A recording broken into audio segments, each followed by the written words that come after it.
মাননীয় সদস্যবৃন্দ, এখন আমি মাননীয় বিদ্যুৎ, জ্বালানি ও খনিজ সম্পদ মন্ত্রী জনাব ইকবাল হাসান মাহমুদকে বাংলাদেশ এনার্জি রেগুলেটরি কমিশন সংশোধন বিল 2026 উত্থাপনের অনুমতি প্রার্থনার জন্য আহ্বান জানাচ্ছি।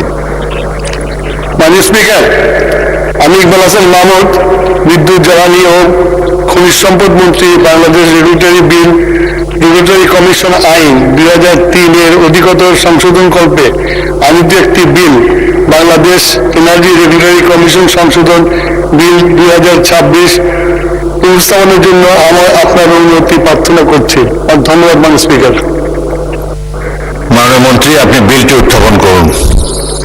মাননীয় স্পিকার, আমি ইকবাল হাসান মাহমুদ, বিদ্যুৎ, জ্বালানি ও খনিজ সম্পদ মন্ত্রী, বাংলাদেশ এনার্জি রেগুলেটরি কমিশন আইন 2003 এর অধিকতর সংশোধন কল্পে আনিত একটি বিল, বাংলাদেশ এনার্জি রেগুলেটরি কমিশন সংশোধন বিল 2026 উপস্থাপন করলাম। ধন্যবাদ মাননীয় স্পিকার।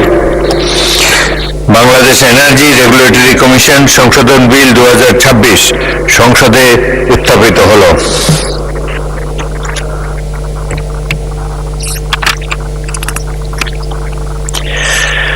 আমি এখন মাননীয় বিদ্যুৎ, জ্বালানি ও খনিজ সম্পদ মন্ত্রী ইকবাল হাসান মাহমুদকে সংসদে উত্থাপিত আকারে বাংলাদেশ এনার্জি রেগুলেটরি কমিশন সংশোধন বিল 2026 অবিলম্বে বিবেচনার প্রস্তাব উত্থাপনের জন্য আহ্বান করছি। মাননীয় স্পিকার, আমি ইকবাল হাসান মাহমুদ, বিদ্যুৎ, জ্বালানি ও খনিজ সম্পদ মন্ত্রী, প্রস্তাব করিতেছি যে বাংলাদেশ এনার্জি রেগুলেটরি কমিশন আইন 2003 এর অধিকতর সংশোধন কল্পে আনিত বিলটি, বাংলাদেশ এনার্জি রেগুলেটরি কমিশন সংশোধন বিল 2026 অবিলম্বে বিবেচনার জন্য গ্রহণ করা হোক। ধন্যবাদ মাননীয় স্পিকার। সংসদের সামনে প্রশ্ন হচ্ছে, সংসদে উত্থাপিত আকারে বাংলাদেশ এনার্জি রেগুলেটরি কমিশন সংশোধন বিল 2026 অবিলম্বে বিবেচনার জন্য গ্রহণ করা হোক। যারা এই প্রস্তাবের পক্ষে আছেন তারা হ্যাঁ বলুন, যারা এই প্রস্তাবের বিপক্ষে আছেন তারা না বলুন। আমার মনে হয় হ্যাঁ জয়যুক্ত হয়েছে, হ্যাঁ জয়যুক্ত হয়েছে, হ্যাঁ জয়যুক্ত হয়েছে। অতএব সংসদে উত্থাপিত আকারে বাংলাদেশ এনার্জি রেগুলেটরি কমিশন সংশোধন বিল 2026 অবিলম্বে বিবেচনার জন্য গৃহীত হলো। মাননীয় সদস্যবৃন্দ, বিলটির উপর কোনো দফাওয়ারি সংশোধনী নেই। আমি এখন বিলের দফাগুলো সংসদের সামনে পেশ করছি। সংসদের সামনে প্রশ্ন হচ্ছে, বিলের দফা 2 ও 3 এই বিলের অংশ হিসাবে গ্রহণ করা হোক।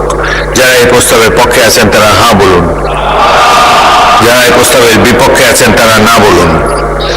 আমার মনে হয় হ্যাঁ জয়যুক্ত হয়েছে, হ্যাঁ জয়যুক্ত হয়েছে, হ্যাঁ জয়যুক্ত হয়েছে। অতএব বিলের দফা 2 ও 3 বিলের অংশ হিসাবে গৃহীত হলো। সংসদের সামনে প্রশ্ন হচ্ছে, বিলের 1 দফা বলবৎকরণ দফা, প্রস্তাবনা, প্রবর্তন এবং শিরোনামা এই বিলের অংশ হিসাবে গ্রহণ করা হোক। যারা এই প্রস্তাবের পক্ষে আছেন তারা হ্যাঁ বলুন, যারা এই প্রস্তাবের বিপক্ষে আছেন তারা না বলুন। আমার মনে হয় হ্যাঁ জয়যুক্ত হয়েছে, হ্যাঁ জয়যুক্ত হয়েছে, হ্যাঁ জয়যুক্ত হয়েছে। অতএব বিলের 1 দফা বলবৎকরণ দফা, প্রস্তাবনা, প্রবর্তন এবং শিরোনামা এই বিলের অংশ হিসাবে গৃহীত হলো। মাননীয় বিদ্যুৎ, জ্বালানি ও খনিজ সম্পদ মন্ত্রী, আপনি বিলটি পাশ করার প্রস্তাব উত্থাপন করতে পারেন। মাননীয় স্পিকার, আমি ইকবাল হাসান মাহমুদ, বিদ্যুৎ, জ্বালানি ও খনিজ সম্পদ মন্ত্রী, প্রস্তাব করিতেছি যে বাংলাদেশ এনার্জি রেগুলেটরি কমিশন আইন 2003 এর অধিকতর সংশোধন কল্পে আনিত বিলটি, বাংলাদেশ এনার্জি রেগুলেটরি কমিশন সংশোধন বিল 2026 অবিলম্বে পাশ করা হোক। ধন্যবাদ মাননীয় স্পিকার। সংসদের সামনে প্রশ্ন হচ্ছে, সংসদে উত্থাপিত আকারে বাংলাদেশ এনার্জি রেগুলেটরি কমিশন সংশোধন বিল 2026 পাশ করা হোক। যারা এই প্রস্তাবের পক্ষে আছেন তারা হ্যাঁ বলুন, যারা এই প্রস্তাবের বিপক্ষে আছেন তারা না বলুন। আমার মনে হয় হ্যাঁ জয়যুক্ত হয়েছে, হ্যাঁ জয়যুক্ত হয়েছে, হ্যাঁ জয়যুক্ত হয়েছে। অতএব সংসদে উত্থাপিত আকারে বাংলাদেশ এনার্জি রেগুলেটরি কমিশন সংশোধন বিল 2026 সর্বসম্মতিক্রমে পাশ হলো।